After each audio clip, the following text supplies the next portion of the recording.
Story recapped here. Today, I'm going to explain an action, adventure, sci-fi film called Jumper. Spoilers ahead. Watch out and take care. David Rice is a teenager living a normal life in a small rural town. He talks to Millie, a classmate whom he's attracted to. David gives Millie a snow globe as a gift, and Millie accepts it wholeheartedly. Another classmate, Mark, intervenes and takes the gift away, teasing David. Their classmate then throws the snow globe into the middle of a frozen lake, and David attempts to retrieve it. Millie tries to discourage him, but David continues. David gets to the snow globe, but the ice gives way, and he falls under. Millie runs to help, but David gets trapped under. The current drags David farther, and there's no chance he can get back onto the surface. Suddenly, he finds himself in the middle of the public library. David is completely disorientated and in complete confusion and shock, but tries to walk out of the library without arousing suspicion. David heads home, and his father, William, notes that he's late. David lives alone with his father, as his mother left him when he was a child. William asks where David had been, but he doesn't answer. William gets angry and chases David into his room. David locks his room, but William tries to force himself in. Just as William bursts in, David disappears and reappears in the library again. David realizes that his newfound ability could be the key to a better life. He goes home and takes out some money he's saved. He decides to move to a bigger city and start a new life. David then tries to learn more about his abilities by practicing at a park, seeing if he can get better control of his powers. He looks through a tourist magazine and sees different tourist attraction sites all over the world, trying to teleport to those places. He sees the Empire State Building and remembers being there with his mother, Mary. Things in his room suddenly start flying around, and he teleports to the Empire State Building. David then realizes that he can only teleport to places he's been to.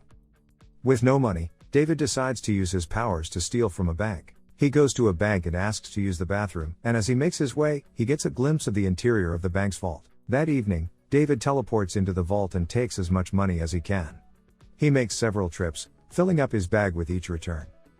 The following day, an investigation into the bank robbery begins. Roland Cox appears and tells the bank manager he works for the government. He then requests all video surveillance footage and the names of every person who has entered the bank in the past month. Roland notes that the bank vault had never been opened, and authorities have no idea how the robbery was performed. Roland appears to have knowledge of people who can teleport and theorizes that the theft could have been committed by one of them. Several years pass, and David now lives in downtown New York at a penthouse apartment.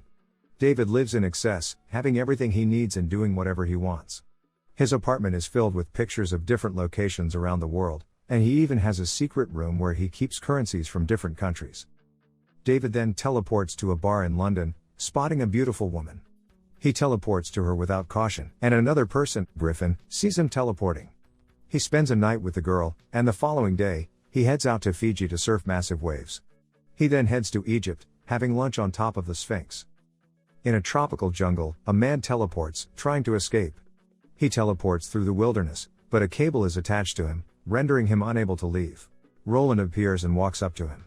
The teleporter asks why Roland has done this to him, and Roland tells him that people who can teleport are abominations and must be exterminated. He then stabs the man, killing him. Roland then gets a phone call about the robbery that occurred several years back. David arrives back in New York at his apartment and discovers Roland is there. Roland tells David he's investigating a bank robbery, but he's not from the police. David asks Roland to leave, but Roland instead takes a baton and electrocutes David. David tries teleporting away but struggles to get farther than a few meters. Roland runs up, electrocuting David again and throwing him off a ledge. Roland then shoots a cable, attaching his baton to David. Roland attaches his baton to the floor, and this anchors David, disabling him from teleporting too far. David desperately tries to escape, teleporting to a hidden room in the wall and managing to cut off the cable. David takes several bags of money and disappears. He reappears back in his father's house in his old room. William hears David arriving and rushes to him. William begs David to stay, telling David that he's been unsure if he's going crazy on account of his son disappearing. David then tells William he's not going crazy but disappears just as quickly. The next day, David looks for Millie and finds her working at a local bar. He then runs into his old school bully, Mark, and they get into a brawl. David then ends up teleporting Mark into a bank vault and leaving him there. David returns to Millie, and the two catch up. David tells Millie that he's now in a banking profession and asks Millie how she's doing in the small town. Millie says she still dreams of traveling the world, and David offers her a trip to Rome with him. Millie is ecstatic hearing this and tells David she'd love to go with him. Behind them, Griffin is watching closely. A few hours later, David and Millie are in Rome, going to see the Colosseum. Meanwhile, Roland pretends to work for the CIA to get to Mark, who's at a police station. He asks him about what happened to him in the bank, and Roland learns of Millie and finds that she had just arrived in Rome. In Rome, David and Millie are at an apartment having a conversation about their lives and how they'd both hold out for the last couple of years. David and Millie then get romantic and share an intimate moment, kissing passionately.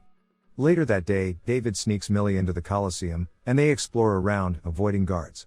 David then separates from Millie to open a locked door and finally runs into Griffin. Griffin reveals himself to be another person who can teleport, referring to himself and others like him as jumpers. Griffin calls David out for his lavish and carefree lifestyle and tells him that a group of people called paladins are determined to kill all jumpers. Just as he explains, a pair of paladins appear. The paladins approach and take out their batons, and a fight breaks out. David tries to run but gets snagged by one of the electrified cables. His teleport ability is again disabled. Griffin then proceeds to fight the two paladins, quickly overpowering them. He disables both pursuers and tells David that he's been killing paladins for a long time. He then teleports away to his secret lair. David sees a residue called a jump scar from Griffin's jump and follows. Griffin warns him off, and David returns to Millie. David then now takes Millie away, leading her out of the Colosseum, but Millie demands an explanation for what is happening. Before David could start explaining, the police arrive and arrest David for breaking into the Colosseum. At the police station, David is questioned but maintains that he's only a tourist who violated rules and is sorry for it. The officers then leave David, telling him to wait for the magistrate from the US Embassy. As David waits, a woman enters, and David recognizes it to be Mary, his mother. Mary tells David he only has 30 seconds before more paladins arrive and hands him a key to his handcuffs. Mary hurries back out, and David chases after her, but he loses her. David then meets back up with Millie, and the two head for the airport. At the airport, David tells Millie that they have to separate. Millie is disappointed to hear this but proceeds with her flight alone. Meanwhile, Roland arrives at William's house and introduces himself as part of the IRS.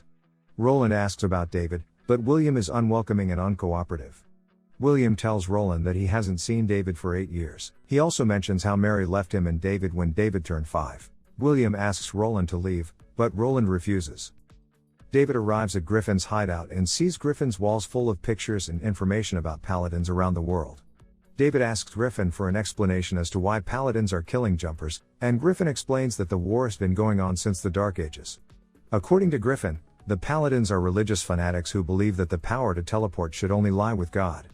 He then tells David that paladins won't hesitate to kill anyone just to get to David. Realizing his father and Millie could be in trouble, David teleports to William and finds him unconscious on the floor.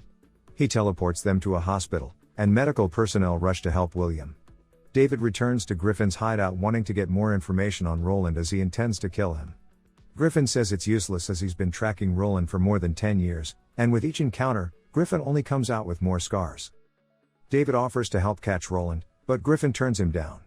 Griffin then teleports to China, but David follows, still trying to convince Griffin to let him help. Griffin finally agrees when David tells him that he knows where Roland could potentially turn up next, pertaining to Millie. They decide to split up. David would get Millie while Griffin heads back to the hideout to arm himself. David arrives at Millie's apartment. Millie is surprised to see David again and tells him that she doesn't want to be associated with him anymore. Millie tells David to leave, but David hears Roland and a few more men arriving. With no other choice, David has to tell Millie the truth, revealing himself as a jumper. Millie is dumbfounded to witness David's powers and freaks out, running away. Knowing danger is upon them, David grabs her and teleports them both to Griffin's hideout.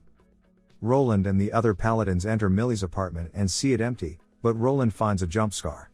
They take out a contraption, setting it below the jump scar, and a portal starts forming. They're attempting to reopen the jump scar so that they can follow David. David meets with Griffin, but Griffin is outraged seeing Millie there with them. Griffin tells David about the paladin's machine and says bringing Millie to the hideout would only lead the paladins right to them. David and Griffin check on the jump scar and see it getting larger. Seconds later, Roland appears. David and Griffin hide, but as David hides, he sees a picture of Mary on Griffin's wall of known paladins. David then gets tagged with an electrified cable and is pinned to a wall. Griffin comes in carrying a flamethrower. Griffin and Roland then get into a fight with Griffin using his teleporting abilities to gain the upper hand. Roland also puts up a good fight, utilizing the Paladin's technology. Griffin punches Roland out of the hideout and teleports away, but returning with a running bus aimed directly at Roland. Roland has little time to react but still manages to dodge the oncoming bus. Millie finds David stuck to a wall, and she tries to get him free, but Roland appears ready to kill her. Millie stands frozen, but Griffin appears again with the flamethrower and blasts Roland back into the jump scar. Griffin jumps in after him. Roland and Griffin reappear back in Millie's apartment, and the fight continues. Back in the hideout, Millie successfully frees David but tells him that she wants to go home. She doesn't want to be involved in anything that's happening and just wants to get back to her normal life. David is left with no choice and agrees. As he prepares to take Millie back, Griffin reappears successfully, carrying the Paladin's jump scar opener. But with the jump scar still active, the Paladin still managed to launch a cable and captures Millie, taking her back to the apartment. David wants to rescue Millie, but Griffin prepares a bomb. David is confused, but Griffin tells him that this is his chance to end the Paladins once and for all. He intends to teleport to the apartment with the bomb. David protests and teleports away with the bomb. Griffin chases after him, and the two end up fighting, teleporting through many different locations. They teleport to Egypt, San Francisco, New York, all while fighting for the bomb's remote detonator. They end up in a war-torn country, and Griffin finally gets the detonator. But Griffin doesn't see that a pylon is falling on top of them. David teleports Griffin into the pylon, letting the massive amount of electricity capture Griffin, pinning him down. Griffin tries to discourage David into returning to the apartment, saying he won't stand a chance against 5 paladins, but David is determined to rescue Millie. David returns to the apartment and gets to Millie but is immediately stung by 5 electrified cables that the paladins anchor to the apartment. David struggles, still focusing on teleporting away. This causes the entire apartment to shake violently. With the wires attached to David in the apartment, every time David tries to teleport, the apartment also goes with him. He grunts and shouts, and the apartment walls jolt and crack. Finally, he teleports the entire apartment back to the lake, where he discovered his abilities. Most of the paladins are disabled, and some of them drown, and David then teleports the apartment back to the library. David regains consciousness and sees that Roland is still alive. David then takes Roland and abandons him somewhere in the middle of the Grand Canyon. Time passes, and David locates his mother. Mary's daughter answers the door, and David and Mary finally talk. Mary explains that she's also a paladin. When David teleported for the first time at the age of 5, Mary made the difficult decision to leave him to protect him from the other paladins. Now that they've reunited, David asks what would happen. Mary then answers that she would give him a head start. David then returns to Millie waiting for him outside. The two hold hands, smile at each other and teleport away. Subscribe to watch more videos like this. Turn on notifications. And leave a like, it really helps the channel out. Thank you for watching.